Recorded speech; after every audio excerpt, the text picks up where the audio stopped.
It was built in 1963 and it's got a supercharged V8. But what is it?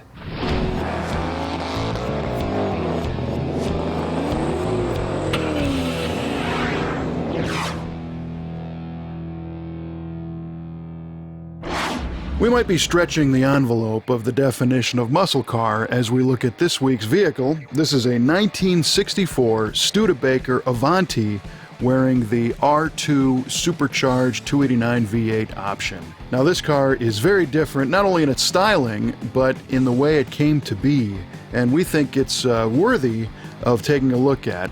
A lot of times you might see an Avanti like this and walk past it at a car show, and I think the reason for that is because these things evolved over the years, where you had the original production Avantis made in 1962 and 63 and sold as 63 and 64 models.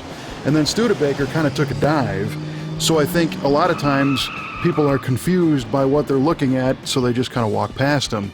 But I believe the early 1963 and 4 models are very special and very unique cars, and when you start to understand the details behind them, you can really appreciate how cool these things really were.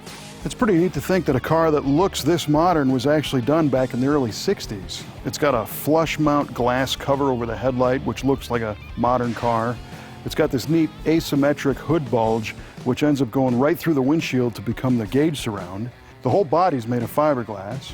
The rear window is flush mounted for better aerodynamics, but one of the biggest elements is this is a textbook example of a Coke bottle design. The concept started when the new Studebaker president named Sherwood Egbert wanted a highline, almost a GT car, a performance car, to be the flagship for the Studebaker model line. And Studebaker's had some pretty flashy cars in the past, the Golden Hawks of the 50s and the GT Hawks of the 60s. But the Avanti was totally different, and Studebaker wasn't a very well-financed company. They weren't as big as General Motors or Chrysler or Ford, so everything they did had to be kind of done on a budget. So the chassis and driveline for the Avanti were sourced from existing parts. The frame is actually a Studebaker Lark convertible frame, which means it's a perimeter frame, but being from a convertible, it has an X-brace in the middle, adding structural rigidity. The front suspension is Lark suspension that has been enhanced with stiffer rate springs and a larger front sway bar. The rear suspension was Studebaker station wagon stuff, so it had a higher rate rear spring and again some heavy duty parts. But when you put that all together, you had a nice driving chassis to support the lightweight fiberglass body. And here's where the Studebaker leaves convention in its design and styling. They hired a very famous designer named Raymond Loewy to design the look of the Studebaker Avanti. And Loewy was very famous in the United States as being a guy who designed many very familiar corporate logos. So when Loewy got his hands on this thing, he redesigned the Studebaker logo and came up with what they call the Lazy S design, which was a very contemporary design for the early 60s. And then he went to work on this car, and his team did this whole car design in about 40 days. And you can see it's very different from other early 1960s American-made contemporary cars. And when you start at the front of the car and go back, one of the first things you notice are the headlights, which are round headlights, but they're flush mounted behind a glass cover, which makes them slippery like an aircraft. There is no big front grille. Grills on American cars are one of the prominent styling elements, and this car, it's gone. The engine breathes through a slot underneath the front bumper, so the nose is very, very clean. And speaking of bumpers, the bumpers on this car are very lightweight. They conform to the shape of the car, and they've got rubber tips on the edge so that they were protected. The car has a very unique profile. The passenger compartment almost resembles a bubble, especially when you look at the fastback styled rear glass. From the side of the car you can also see the unique wheel openings, and they called these re-entry curve openings. And it's interesting that they actually kind of curve backwards instead of leaning forwards. Again, something you didn't see on any other car of the time.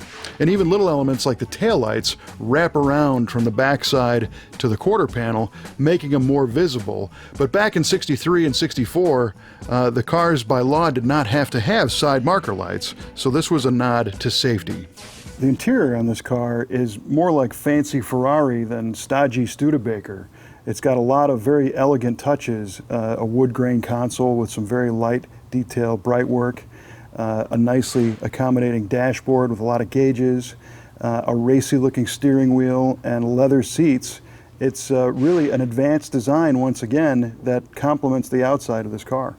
And the controls, rather than being switches, have another aircraft-inspired appearance, as they look like the levers that controlled the ailerons and the flaps on a small aircraft. Even the dashboard had some aircraft-inspired gauge design, and at night these lit up red, again looking like an aircraft. So at this point we've got an interesting looking car that's got some innovative manufacturing, design, and safety features. But the reason why it's on Muscle Car of the Week is because under that forward tilting hood is the supercharged 289 cubic inch Studebaker V8. And Studebaker had an ad that said this would take off like a kangaroo with a hot foot when you stepped on the gas. I'm not really sure what that means, but I know that this ended up making 289 horsepower, which was 1 horsepower per cubic inch, which was pretty good for 1963. The Studebaker 289 was a pretty powerful engine, and it had been around for a number of years. In its base non-supercharged version, it made 10 1/4 to 1 compression, had solid valve lifters, and made about 240 horsepower.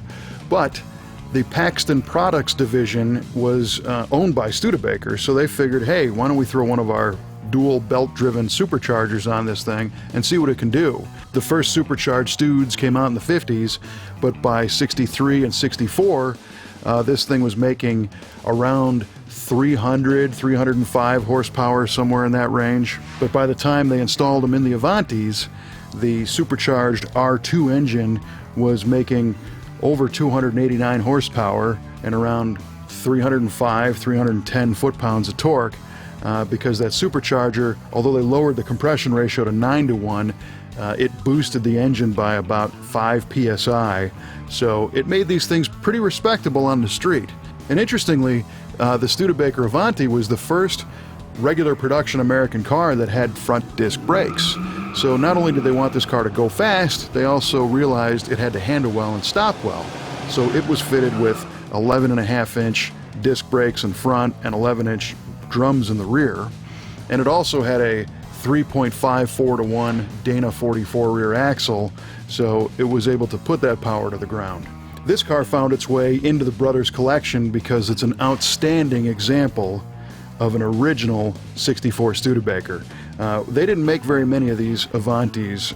I think total production was around 4,600 in the 63 and 64 model years, and this particular car only is showing about 6,500 miles on the odometer, and that is original actual mileage. There's a sticker that shows an oil change back in 1983 when this car had already racked up 5,000 miles, so we know that it's a legitimate deal. It was a one-owner car before it entered the collection, and today it shows a little bit of wear and tear, but it is probably one of the best examples in the world of an original Studebaker Avanti.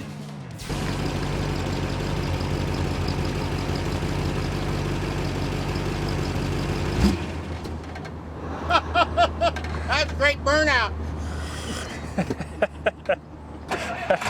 Here's one of those silent burnouts.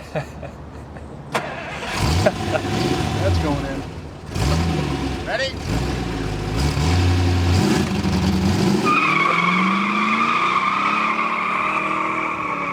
So Studebaker took futuristic styling and modern performance technology, put them all together, and created the Avanti, which in Italian means to go forward. And you can go forward and sign up to our YouTube channel where you'll never miss an episode of Muscle Car of the Week. And on our website, we now have a forum where you can share your stories of performance cars like our Studebaker. We'll see you next time.